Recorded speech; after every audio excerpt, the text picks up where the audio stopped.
when I'm voted in to be the governor of Abia State, within 24 months of my government and administration, I'm going to make Abia State the next London. 24 months is just 2 years. 2 years. Oh. And if I don't hit my mark, I'm going to resign and call for a by-election. Interesting. So for me to make such a statement, it means that I'll hit the ground running. I'm already prepared, ready to go. I'm ready to make sure that Abia State meets the target. Now, people are trying to ask me, what about foreign investment and everything? I say to them, there are things we need to get right first.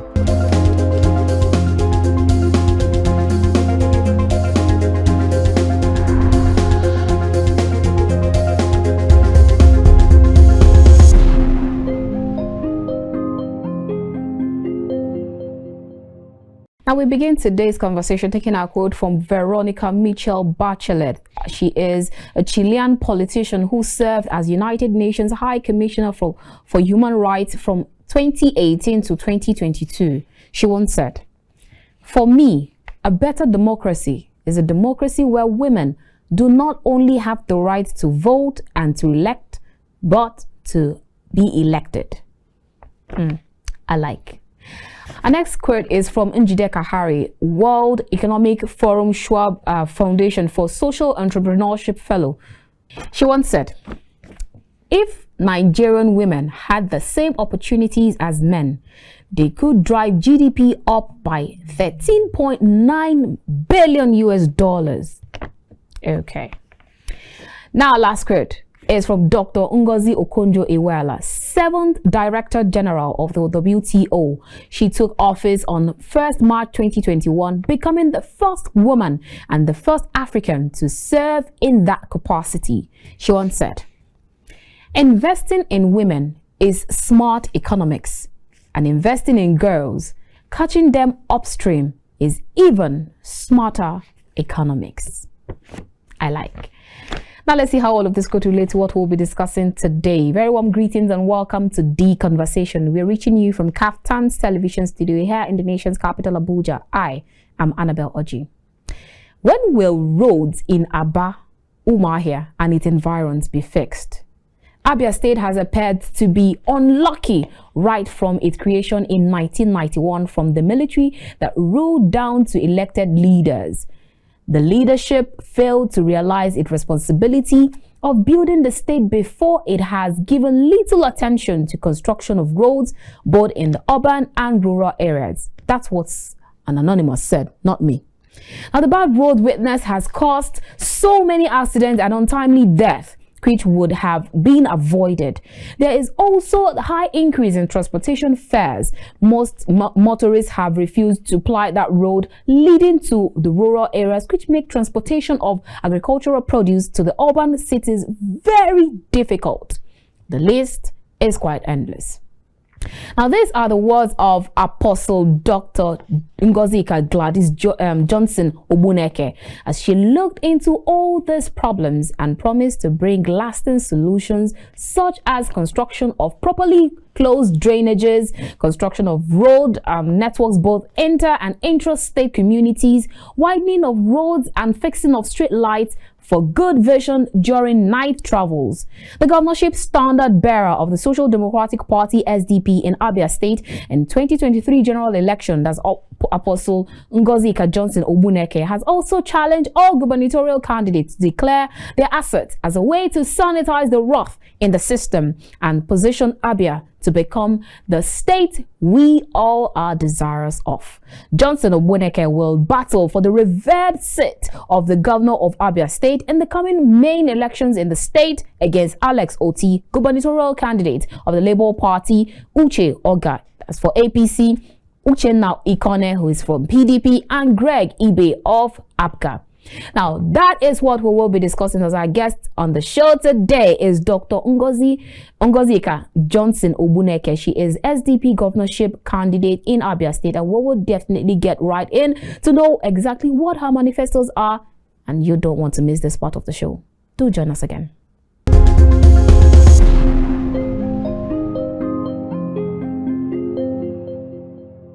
If you just joined us, this is The Conversation. We're reaching you from Captain's Television Studio here in the nation's capital, Abuja. Now we're ready to hit the road with the conversation for today. Our guest on the show today is Dr. Ngozika-Johnson Ogbuneke. She is SDP Governorship Candidate in Abia State. You're welcome to the show. Thank you. It's great to have you, ma'am. Oh, good to be back. Thank you. Yeah, talking about being back. How are you, and how have you been? How was your trip? It's awesome. Yes, okay. I'm tired, but it's a happy day for me coming back. Also back to Kaftan to see, most of you, the lovely Kaftan crew, and also to be back home in Nigeria. Good to have you back, man. Yeah, thank you. All right, now first, I'd like to congratulate you on emerging as the governorship candidate in Abia State. And aside that, I'd like to ask, where did you get that name or the title, Ngozi Ndiabia? Where did it come from? Is it self-acclaimed or is it a title? Thank you so much. Yes, running out to be the Abia State gubernatorial candidate has not been easy, but it's been worthwhile. I'm very happy and thankful to the Abia State Social Democratic Party. They've been an awesome team. And emerging as the winner was also very encouraging. Okay. My name, yes, is Ngozi Chukwuka or Ngozika. And from the much of what they see me do, and people in my campaign organization, and people of Abia State, youth women, they also now felt in themselves that this is actually a blessing from God coming to them at a time like this. Okay. Because they have been comparing with what the past governments have been doing, especially nearly 8 years of PDP government in place. And Abia State has been created in the last 31 years, since August, September of 1991. Then looking at the decadence, looking at the lack of infrastructures in Abia State, and then hearing me, listening to me, and reviewing my track record professionally as an orthopedic trauma surgeon, as a mother of 4 grown children, some of them are medical doctors as well. And then looking at my track record of what I've done in Abia State in the communities, in Isukwato, and when I was working formerly in Obiomangwa local government area as a secondment doctor there. So in comparison, they felt that if given the chance for me to emerge as the governor of Abia State, that indeed it's going to be a great blessing. So that's where the title came from? That's why they call me Ngozi Ndiabia. And in short, they also call me Ngozi Abia. Oh, okay. So it's not like a title, it's just a name. It's a name, and not just that it's a name, it's a title towards 2023 mandate, because they're looking at having a freshness of Abia State, of somebody who is, so to speak, in the third force to bring in good government in Abia State, somebody who has not participated in what led Abia State to be where it is. And they felt this is actually a blessing coming to us. A fresh pair of hands, greenhorn, so to speak. And when given the chance, that blessing from God will surely manifest more glory. Because they call Abia State God's own state. But they are not happy that although Abia State is called as God's own state, that the standard in Abia State is not emanating from the principles of God. So seeing me, the people call me Ngozi Ndiabia. So are you intending to adopt the name whether or not you become... Though we're not saying you should not, but are you intending to adopt the name then? I don't have any permission either to adopt it, and I don't have any reservation not to adopt it. That is who I am already. Even after the elections have come and gone, anybody that calls me Ngozi Ndiabia, that is me. Or Ngozi Abia, that is me. Thank you. Great. Yeah. All right, now since you're emergent, how the acceptability been? Has it been for you, especially being a woman? Because a lot of people believe that women don't even support each other. They don't support themselves. Taking a cue from the recent Anambra State election, we saw how you had one woman and then still she didn't garner a lot of support from there. So has it been all cherry for you? Or have there been the boos and the nays from the women and even the men who believe that never will a woman rule over them, especially in the eastern part of the country, where you have the social norms and then you have the cultural norms in high esteem, more than even the law that says that everyone is equal and have equal rights. How's it been for you? Thank you so much. Honestly, I cannot say it's all been rosy. However, I can tell you that it's been 95% good. Even, yeah, 95% good support to me. And from the men's folk, from Ohafia, from Arochukwu, from Abiriba, from Okwa East, Okwa West, from Aba area, from Isukwa East South, I've had good support from a lot of groups coming to say we are going to give a woman a chance. And for the sake of gender equality, that it is time that a woman is given a chance to rule and govern Abia State. Because the performance of the gents over the past 31 years have not been anything to go home about. Therefore, it is time that a woman is given a chance. There was a radio conversation and talk show last week under the Love or Family Love FM 99.9, and a gentleman called in. I didn't get his name, but for 2 minutes he was still talking and said the time has come for Abia State to be governed by a woman, that the men have done their bits, so it's good to see how far a woman can go to make things better. And what I say to Abia State people, I'm not asking you to give me a chance to be your governor just because I'm a woman. But I'm asking you a chance for me to be your governor because I'm a capable woman. I have been able to work as a medical doctor for a period of 27 years, clinical practice. I'm an international researcher in orthopedics and trauma surgery. Part of my research were adopted at the UK National Health Service Trust and made a lot of improvements in orthopedic trauma care. I have been an international orthopedic researcher with the European Orthopedic Research Society, and also presented my work through professional bodies at the Davos, Switzerland Summit. So I've done all this. Coming home, I'm a mother of 4 children, 4 adult children. I've raised them up. Yes, some are already medical doctors. 1 or 2 are finishing in medical school and also in accountancy. So in my home country, in Isukwato, Eluoma, where I'm married to, and also in Ovim, the women know me.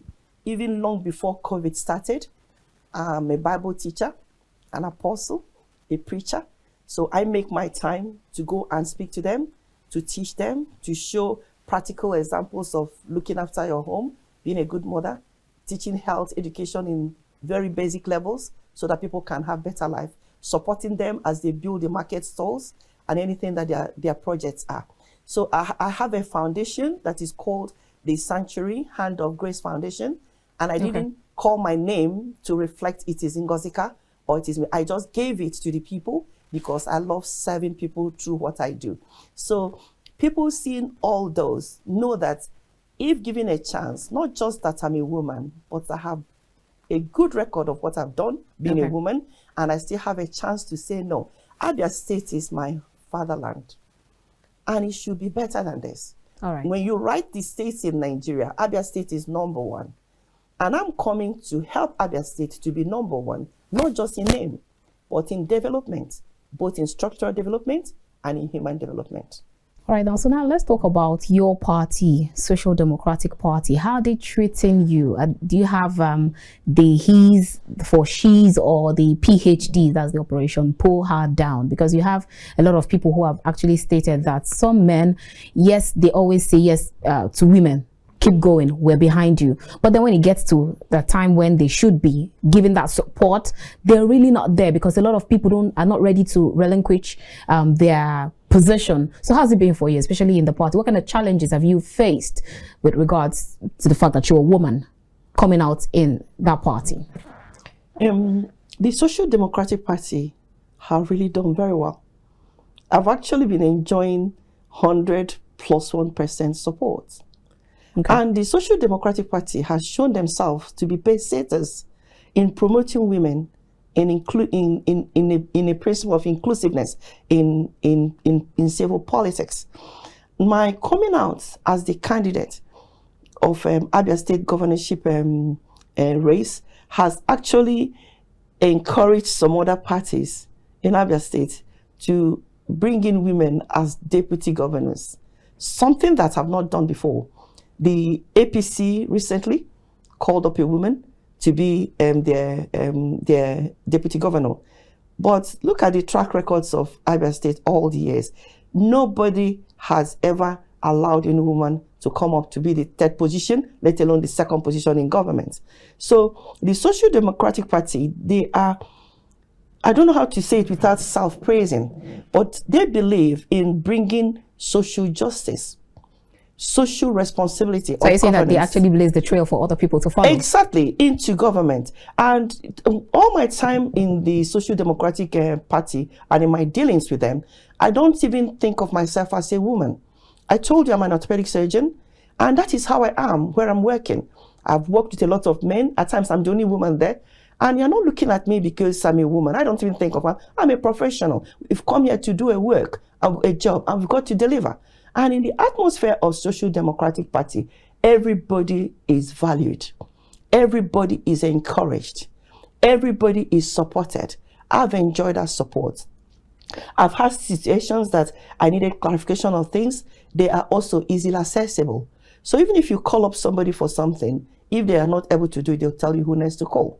So I've not had any negativity directly from the Social Democratic Party about my coming out to be the candidate for Abia State. Okay. The only problem I've actually had was somebody else who is not in Social Democratic Party getting upset that I, a woman, should be given the ticket under SDP to run as a governor.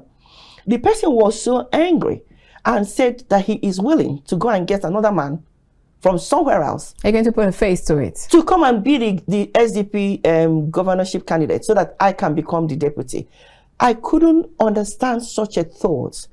And I continue to encourage and educate and teach the person that this is not something that is negotiable. Do you want to put a name or a face to this person? To the person? No, I don't want to. Okay. I don't want to, thank you. No, I don't want to. Because, I mean, I leave everybody to their own things. But when the person disturbed me so much, I had to just connect the person to somebody else higher in Social Democratic Party. I said, I don't want to continue dealing with this. Please let them know that Ngozika-Johnson Ogbuneke, I'm not stepping down or stepping aside for any man to come into SDP to become the Abia, Guba candidate. And there's something we do in medicine. When you want to find out if somebody is well, you write alive and well. Alive and well. And one of my questions to that person was that, where were you when I stepped forward to come up as SDP Guba aspirant and then Guba candidate? You were alive and well. So why didn't you come into SDP? You could have come in and become the SDP candidate. Then when somebody has come up, you now believe that, no, why would a woman be allowed to be the SDP? So how was your party able to sort that out? Oh, they did. I didn't know about it, but all they know, they reminded the person that INEC have their rules. Okay. And that any person that has to step out of any position has to be by consent or by resignation. And that since I was not willing to resign my position for any person, that is the end of the matter.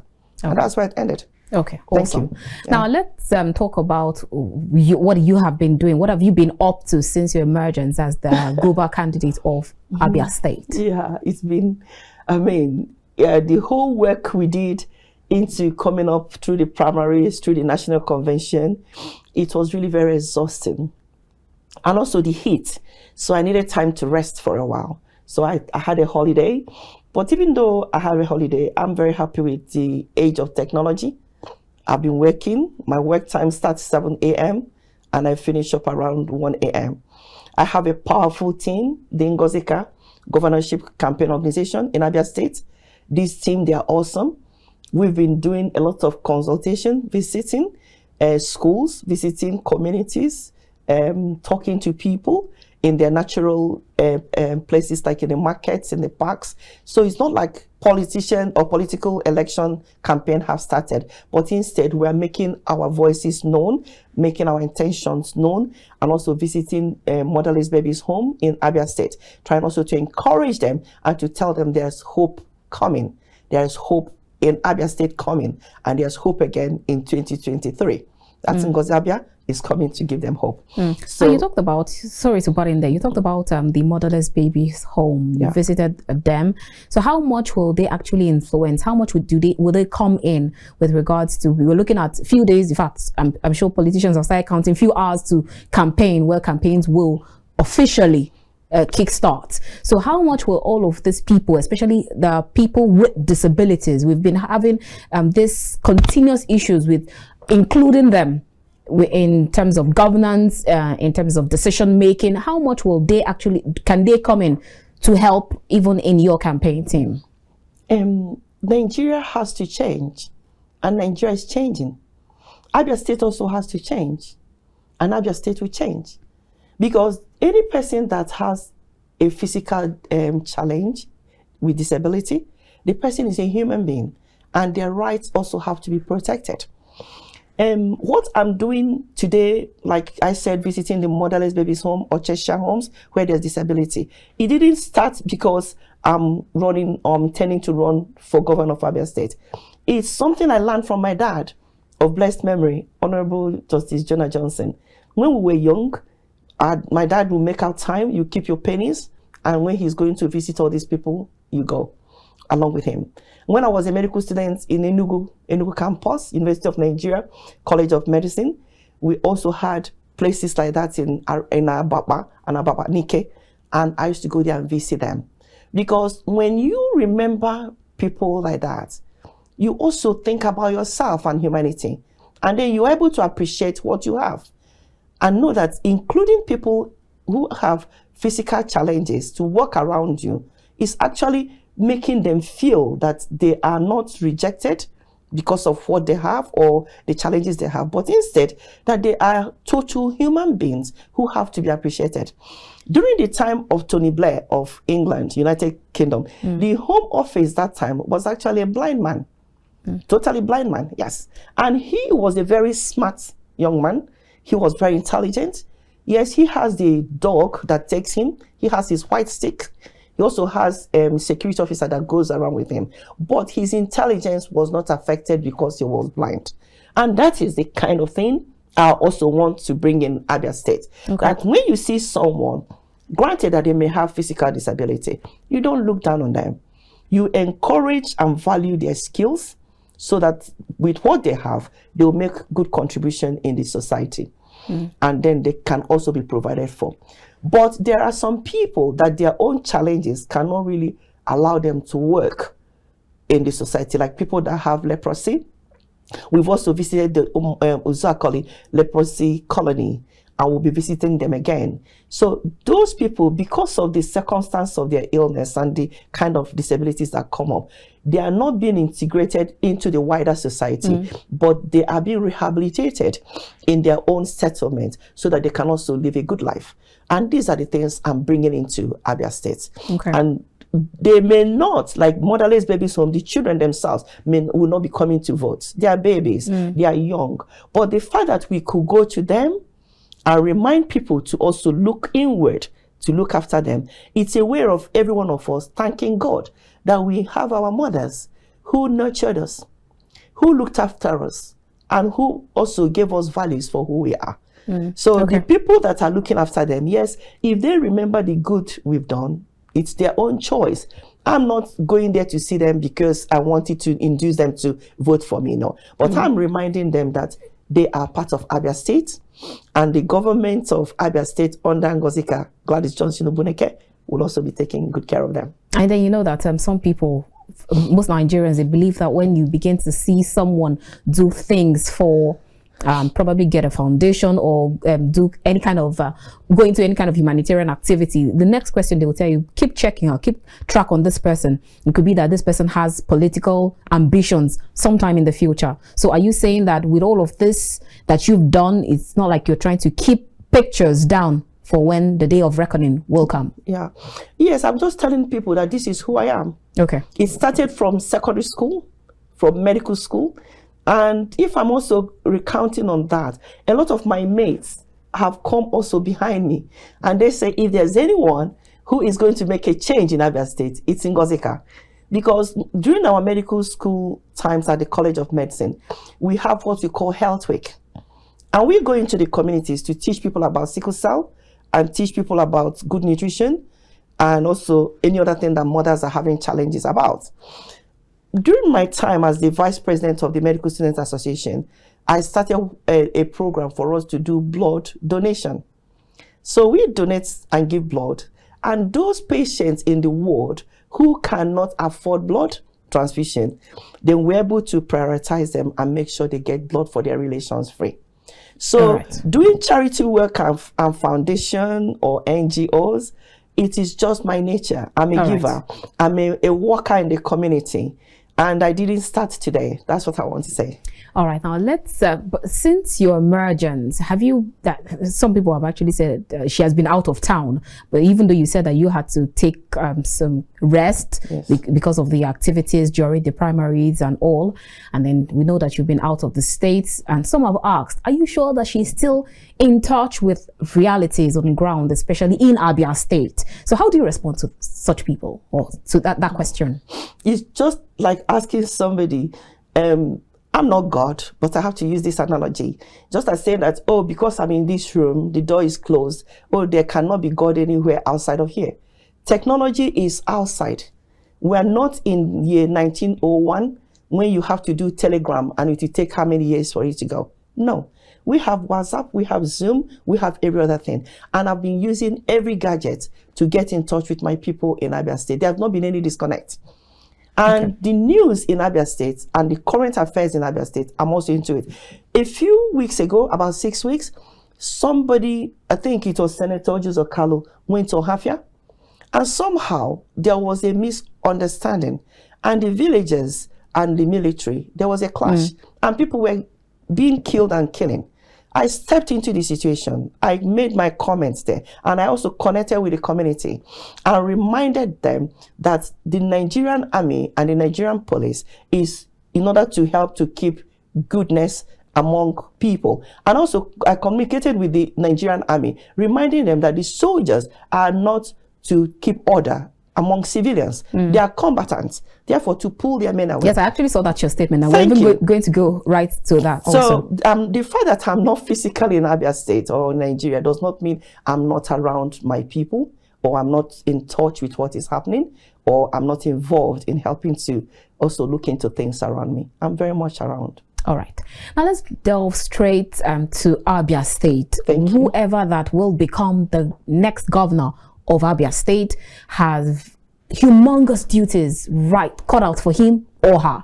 Now, with whoever the person is needs to hit the ground running immediately, just as the governor of Anambra State stated that there was no time for ceremonies. That's what he stated when he came in. So they had to go straight into work. That there's so much work to be done. Now, are you aware? Let's start with that. Are you aware of the job cut out for you if you become the governor of Abia State, or do you need to be informed? The Ngozika Governorship Campaign Organization, we are so organized that I'm not saying if, but I'll say when. When Abia State people vote me in as their next governor, we are really going to hit the ground running. They are well divided into groups, into segments, into details, into cabinets. Now, before going into that, I took my time to develop a detailed manifesto. My manifesto is not mere promises. My manifesto has 2 sections. One section, detailed problems of what is on ground in Abia State. From schools, education, and everything needed, workers' salary, teachers' salary, and also pensioners who are there, to health and hospitals, and then housing, low-cost housing and the need for it, then roads, usable roads, then area market, economy and marketing, commerce. I've detailed all those, making it look like, yes, these are the problems at hand. Then how are we going to find solutions? So for each of the identified problems, I have now thought out what my prognosis will be, which is my plan, and also have also made what my diagnosis will be, which is also the actions I'm going to put into place. And I've also given them a protocol, because I continue to say that when I'm voted in to be the governor of Abia State, within 24 months of my government and administration, I'm going to make Abia State the next London. 24 months is just 2 years. 2 years. Oh. And if I don't hit my mark, I'm going to resign and call for a by-election. Interesting. So for me to make such a statement, it means that I'll hit the ground running. I'm already prepared, ready to go. I'm ready to make sure that Abia State meets the target. Now, people at times will ask me, what about foreign investments and everything? I say to them, there are things we need to get right first. Security, law and order, and the people of Abia State following a social contract with me, knowing that there are things that they are also used to, they should be doing. They should learn to live at peace. They should not damage things. They should learn to also be able to, if there are bad roads, call up a given number in order to get it fixed, because I'm going to have what you call public workers department. I'm not going to give out roads as contracts and contractors, and after 2 months or 5 months, the road is washed away. No, I'll give you contract, and on a continuous supervisory level, so that you will give us 15 years of guarantee that this road is going to work. Are you the one that would actually go through the supervisory? No, you asked me. I told you that I have set up. I've already set up my team. Okay. And my team, they know it. And you asked me, how ready am I to work? Can I say to you that I'm very much ready to hit the ground? The people in my team, they know that I'm a great worker.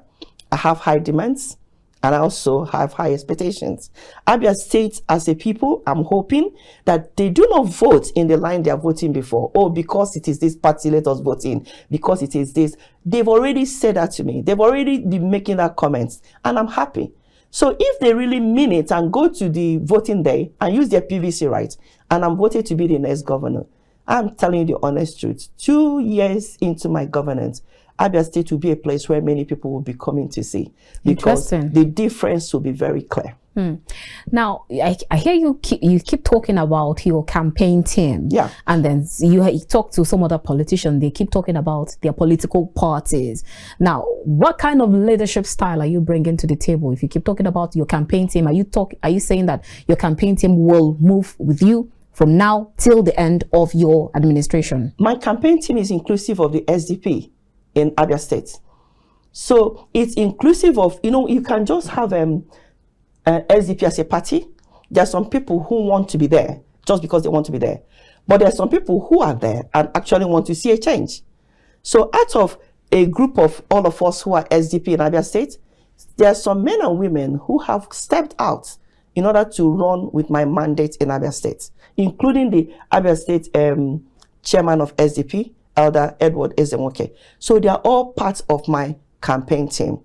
These men and women are working sacrificially in order to make sure that Abia State knows and hears about SDP, and that the hope that SDP is bringing through Prince Barrister Adewola Adebayo, because that is our mandate for SDP all through the nation, that there's hope again in the year 2023. So it's not just me saying it, because the level of decadence and of social deprivation in Nigeria is painful. It makes you even become emotional at times when you see how people are suffering. So Abia State SDP, they are working in order to make sure that we overturn things, so that the people in Abia State will know that there's a new person coming. So the campaign team is different, is the same with the Social Democratic Party. So I'm just saying it because they are a group that have come forward and who are doing extraordinary things in order to make sure that the mandate is sold through. All right, now, how would you, or if you become, or when you become the governor of Abia State, how will you use your influence to resolve the Nnamdi Kanu's case and the IPOB agitations, which we already know that it seems to have taken the most important day of every week? I'm talking about the Monday sit-at-home order. So how would you resolve that issue? It's a big issue. In fact, the elephant in the room right now. Thank you. Just about 2 days ago, I also listened to an announcement from the IPOB, so to speak, and they said that the Monday sit at home in all the 5 states of the Southeast have been called off. So that is a good development. Throughout the period of my aspiration to be the candidate of Abia State gubernatorial candidate, I continue to speak into the heart of the IPOB and every person who is following Nnamdi Kanu. And even during my last interview with you here back in May, June, and I'm like, Nnamdi Kanu says and maintains that the IPOB is a civil protesting organization. They are not for violence. And if they are not for violence, let us use political means to achieve what the aspirations are. Now, the problem about Nnamdi Kanu is still on. And I'm hoping that the Nigerian government and the judicial system will recognize that this is a civil rights movement and a civil protest. And if they can solve the problem politically, it will be good for everybody. Why am I saying this? Such a situation is not new in the global community. Back in Ireland, the Republic of Ireland, they had similar protests of Sinn Féin. And for many years, they were all protesting and becoming bloody, but they went into forming themselves as a political party in order to solve the problems and bring their differences abreast. So when elected as the next governor of Abia State, I want to have not a roundtable conference or anything, but I want to set up a committee in order to address the grievances that led to such agitations. Because there were things that they are pointing out that they are not happy about. And when you are a mother, forgive me, I'm not trying to be gender-like too much, but I'm trying to say when you are a mother and your children are upset about something, you want to find out what is the matter. How can I help to solve the problem?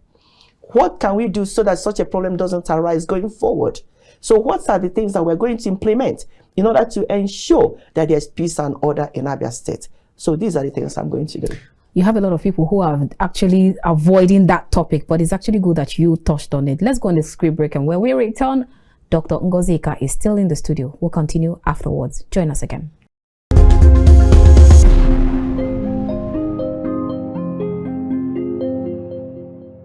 What exactly are you going to do differently? Because Abia State should be like on the at the top with regards to revenues. They should be even giving out to nations. Exactly. We should not be thinking of traveling to Lagos or to Dubai to shop for things. We should be looking at how much we can generate so much from your state. So what will you do with regards to economic growth in that area?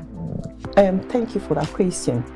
Aba, like you rightly said, had and was known and seen and perceived as the economic hub of West Africa.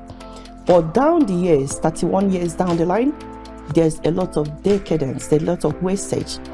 And there are no accessibility of roads in Aba. Everywhere is waterlogged. Once it rains, there's no way you can pass through. And the traders who used to move around with little money and do their businesses are now being discouraged. Then you also have cottage industries.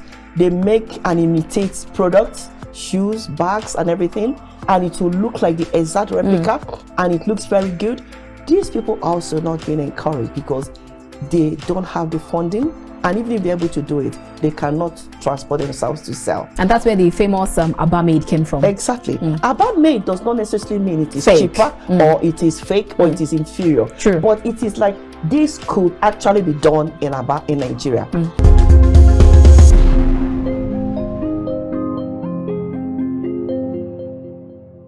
If you just joined us, this is The Conversation. We are reaching you from Kaftan's television studio here in the nation's capital, Abuja. If you just joined us, you've missed out on a lot, but then you can still join in the conversation. Our guest on the show this morning is Dr. Ngozika-Johnson Ogbuneke. She is the SDP gubernatorial candidate in Abia State.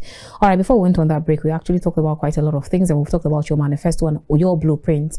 Now, you actually made a statement with regards to the recent uprising or judicial killing that you had in Ohafia, a local government. Now, with that recent report of violence and extrajudicial killing in Ohafia in Abia State, where some military personnel were allegedly engaging civilians in combat, and according to the words of the Nigerian Army Commander, 14th Brigade, that's Brigadier Adegoke Adetuyi, he was quoted as saying that, let me take that quote from here.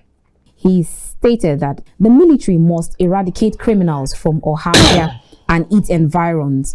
Now, that statement obviously didn't go down well with you. So what if and when you become the security chief in Abia State and you have such reoccurrence, what exactly would you do differently, or would you have done to calm that situation? Thank you. You must understand that the commander, he was talking from the point of anger. Even though the civilians were killed, some military men were killed as well. And I commiserated with the two parties that you have killed some have also died on the other side. And my desire in situations like this is to come for calm. And that's what I called for. Then number two is then to remind the commander of what his position should be.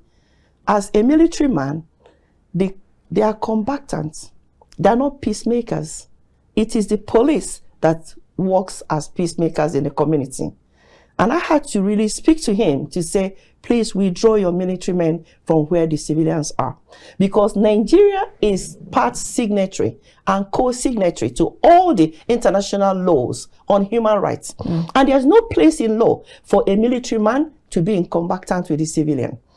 And that said, after a while, I knew that there was peace and people returned back to their normal activities and the dead were being buried.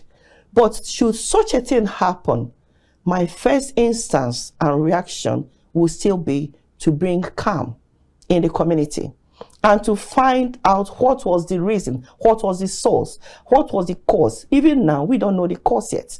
So probably they will give us a feedback so that we'll be able to know how to walk through that.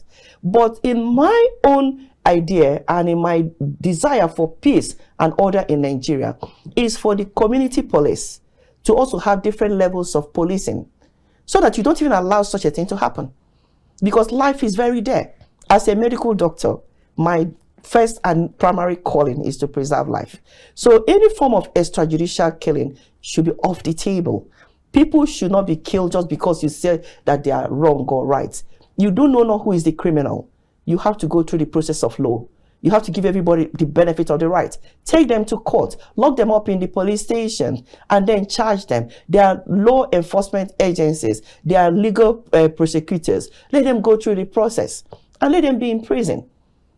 Or if there's any other punishment that they are required to, let them go through it. But it is not shooting at sight simply because you believe that somebody is a criminal. I hear you say that you're definitely going to bring in peace, but then we've seen that in Nigeria. You've seen some state governors who have actually given some security officials order, and then they tell you that, no, I don't get order from you, even though you're the security chief of your state. I get order from above. So in such a situation, how would you deal? Nigeria as a whole needs to be reorganized. And I have trust with Barrister Adeola Adebayo to help the legal system as well as the policing system in Nigeria and other security agencies. But coming through to Abia State on its own, yes, I'm a human rights lawyer, and that plays back at the back of my mind, no matter what I'm faced, so that every person's right has to be preserved. And you exercising your right should not be at the expense of another person's rights. So when there's an equilibrium, then there is peace and order. So a policeman who is working in Abia State should understand that even though they are taking orders from the IG of Abuja, the order should not be in such a way that is contrary to the peace and order of Abia State. When such a situation happens, then there is chaos. So such a chaos should not even exist. I will not allow it to exist. Now let's stay on security. You know that we saw that the governor of Anambra State recently stated that unknown gunmen in the southeast are Igbos, and they are known. That's what he said. Now, knowing this, how do you intend to secure the state, that's Abia State? Because since once affect the nose, the eyes would definitely cry. That was a big statement that His Excellency Governor Soludo have made. And remember, I continue to remind you of my interview back in May, June. And I said that I'm going to have good discussion with unknown gunmen. That even though they are masked, there are people that know them. And they have their leaders. So do you have people that know them? Until you have the evidence of the people, how does Governor Soludo make such a statement? So he must have had some statement. He must have some record. So we will look at what information he has. We will look at the intelligence. And then from the intelligence on the ground, you will be able to deal with the situation. Nigeria is really being underestimated because everybody, let me say 85% of people in Nigeria have the mobile phone and can use mobile phones. And they could be tracked. But the intelligence in Nigeria is not working up to 85% capacity. So if we're able to implement the rules and also equip the intelligence agencies in Nigeria, the situation of unknown gunmen will be off. It will not even happen. And they could be nipped in the bud even before they start. So yes, I'll show sympathy and empathy towards all these kind of norms in the society because it's disheartening to see people being killed extrajudiciary and the waste of life. But I'll be very stern so that law and order are maintained. I was actually brought up in a household of law and order. I told you, my dad, he was a lawyer. He was a policeman actually before he became a lawyer. So all my life, I've always had respect for the police. I've had respect for law and order. God was good to me in our growing years. Secondary school was good, and we went to schools when things were good. So I want to bring up such situations so that people can appreciate that if we work together and work well in Nigeria, there will be peace and order, there will be security, and people can go about their normal businesses with confidence and know that they have a government. All right, and you were quoted as saying that as the next governor of Abia State, I and my administration will secure law and order in Abia State and its environs to make for peace, progress, and economic growth. Now, let's stay on economic growth. Let's talk about the popular markets in Abia State. You talked about the area market, which is one of the most popular ones, the area international market. Then you have the Ekeohia market, you have Umuahia ultra modern market, you have Aloji motor spare parts market, you have Cemetery Road market, quite a number of them there. But then you just begin to wonder, how come with all of this international market, the internally generated revenue should be like off the roof, but then they're still like dancing around. You just wonder what exactly is going on. Now, with regards to all of this market, what exactly are you going to do differently? Because Abia State should be like on the at the top with regards to revenues. They should be even giving out to nations. Exactly. We should not be thinking of traveling to Lagos or to Dubai to shop for things. We should be looking at how much we can generate so much from your state. So what would you do with regards to economic growth in that area? Thank you for that question. Aba, like you rightly said, had and was known and seen and perceived as the economic hub of West Africa. But down the years, 31 years down the line, there's a lot of decadence, there's a lot of wastage. And there are no accessibility of roads in Aba. Everywhere is waterlogged. Once it rains, there's no way you can pass through. And the traders who used to move around with little money and do their businesses are now being discouraged. Then you also have cottage industries. They make and imitate products, shoes, bags, and everything, and it will look like the exact replica, and it looks very good. These people are also not being encouraged because they don't have the funding, and even if they're able to do it, they cannot transport themselves to sell. And that's where the famous Aba Made came from. Exactly. Aba Made does not necessarily mean it is cheaper, or it is fake, or it is inferior. True. But it is like, this could actually be done in Aba, in Nigeria. Now, when you still have a lot of skills being left dormant, I'm coming to wake them up. Like I told you, I'm an orthopedic surgeon, and they call us the carpenter. So I understand what it means, somebody having a talent to build something. And then the person that is supposed to work on something, you are not able to do it because you are not appreciated, you cannot sell it, you cannot go to market, you don't have the funding to do it. So what am I going to do? I'm going to activate cottage industries by giving them soft loans. I'm going to offer them accessible roads by building it up. As a matter of fact, I bought myself a lovely pair of rain boots, and I'm going to Ariana Market. I'm going to go to everywhere. I'm going to walk around it with my team so that people will see how it is today. Because we went through about 8 months ago when we were doing the manifesto. There is no change. And then if given the chance, and when given the chance to be the next governor, then they can use it and compare and know that Ngozika means business and means well for them. So going through Aba will be one place. Going through Aloji, going through all the other market areas. Even in Ovim, we have the famous Orient market. So I'm going to build up all those markets and make sure that there's easy road accessibility within Abia State and with Abia State and other neighboring states, so that trade and industry, commerce and trading can also be revitalized. Now, we can't talk about infrastructures without talking about, or talk about IGR without talking about infrastructures. Now, let's talk about that infrastructures and how much, if you're looking at the road, looking at Abia State roads, some of the state that you see, roads that you see there. Now, looking at the economic viability of this market and also, and then talking about building infrastructural facilities in that state, which we already know that the state is starving from, truth be told. Now, once you get to Abia State, the first question that people would see, even an investor or a visitor, the first thing that comes to their sight is the bad roads in Abia State, in Aba or Umuahia and its environs. So let's bring that question to you. I saw a place where someone actually stated, I'm going to quote it from here. He stated that,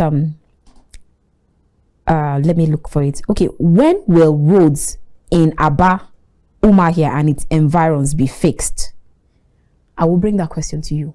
Thank you. When will Aba, Umuahia, Abia State roads be fixed?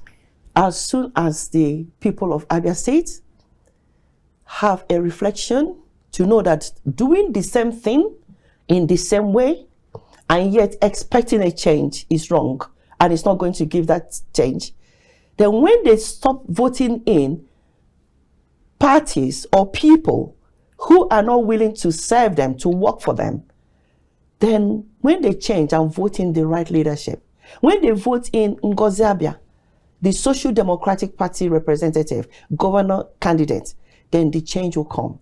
Why do I make this definite analogy? The People's Democratic Party in Nigeria, PDP, they've been on in Abia State for 8 years. And they still want to run in by the present governor, Governor Ibazo, electing for himself somebody, a candidate to go ahead into the next 8 terms. And the situation is that a group of men and women actually believe that that is right. In a very thoughtful, developed community or society, both the APC and the PDP should not even file any candidates. INEC will not allow them to file any candidate because of the track records of the people who have ruled. Did you say INEC will not allow them? They will not allow them. Why, sir? Because you cannot come and say you are the president, sorry, you are the governor of Abia State from a particular party for 8 years, and then for the next 8 years, and then the next 8 years you want to come in. Does INEC have the right to do that? INEC is an independent. INEC is an independent national election monitoring commission. INEC have rules. So when INEC goes through electing, allowing people to be nominated or announced as being nominated, then the EFCC, working hand in hand, should also look at the track record. That's when they say, what were the criminalities involved? Then you have a party that the people who have been in government have not been able to defend the economic history of the time that they were elected. Why should then they be allowed to continue? You just said elected. It means people elected them in. People elected them in, but INEC announced them. And throughout the track record of their being in government, we have to judge their performance. So from the track record of their performance in a good society, I repeat it, both APC-led government and PDP have not performed enough for them to be returned. So if I leave that out and you ask me, when will these roads be fixed? My answer is, let us hope and believe that the people of Abia State will give the Social Democratic Party, under the contesting candidacy of Ngozika-Johnson Ogbuneke, the chance to be the next governor of Abia State. And within 12 months of such an election and such an administration, you start seeing positive changes in terms of road, in terms of good road network, in terms of accessibility. So how do you intend to fund all of this project? 2 years? 2 years, yes. But no, I said this one, I'm telling you, within 12 months. You said that for 12 months, but I in 2 years. Within 2 years, that Abia State will have a turnaround and a noticeable turnaround. So how do you intend to fund? Are you going to bankroll the state? No. You listen, there are a lot of underhidden money that is not being mentioned. There's also a lot of money that is not being used right. Abia State gets their own national revenues like any other state. So why are they not using it? And I continue to, it's not a proverb, but I continue to use this word and said, no matter how poor a woman is, every woman knows how to make a pot of soup for the family with the money they have. So a woman is a home manager, a homemaker. When you go to the US and ask somebody what they're doing, if they're not working in a paid job, they'll just tell you, I'm a homemaker. That is a lot of work. So I already have the skill of a woman manager. And no matter the amount of money in the coffers of Abia State, I'll use what I have to start working to achieve what we need. Right. And I'm going to activate agriculture.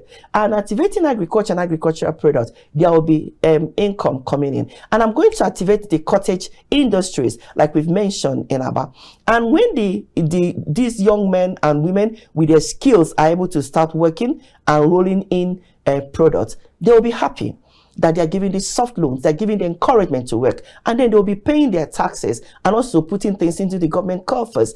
And what is left from whatever they've left, we use what is there in order to continue working. Okay. I'm not going to be static. And as long as we have law and order being stable in Abia State, of course, I want to raise up international bonds. I want to get in foreign investors into Abia State. Yes, I've been blessed with the opportunity that I live in the United Kingdom. I also live in Nigeria. So I have contacts that I should be able to bring. We have low-paying schemes that they'll want to come in and help. So it will be grants rather than loans. Correct. And one thing that a lot of people don't understand, like United Kingdom, let me give for an example. They are not going to come and fund something when they know that there are loopholes by which people are going to eat up the money. We are not that stupid. But when you are able to demonstrate that we are willing to work in order to bring something good for the greater community, then these grants will flow. Okay. This international funding will flow, and the people will be happier. And those who are giving these grants will also have the joy that they are helping to improve the life and well-being of communities in some other parts of the world. All right, now since we're talking about funding, our time is fast spent, but now let's talk about funding. I recall a recent interview session that you featured in, and you openly asked other gubernatorial candidates to publicly declare their accounts and sources of income or revenue, as you will also do same. So have you declared yours, or are you still waiting for them, or you will take the bull by the horn? If I just take the bull by the horn, it will look to them as if I'm being stupid. They have also had opportunities that they've contacted me and said that they are going to have platforms of state debates of the candidates, which is good. So when we do have such a platform, when it does happen, that is a position to make the call again. And I'm hoping that the people who will sponsor these conversations will be able to seriously challenge them to declare their assets and declare their sources. In most developed countries, there is a need, and they do have the need, to put a cap on election spending, because election spending is actually a double-barrel gun on.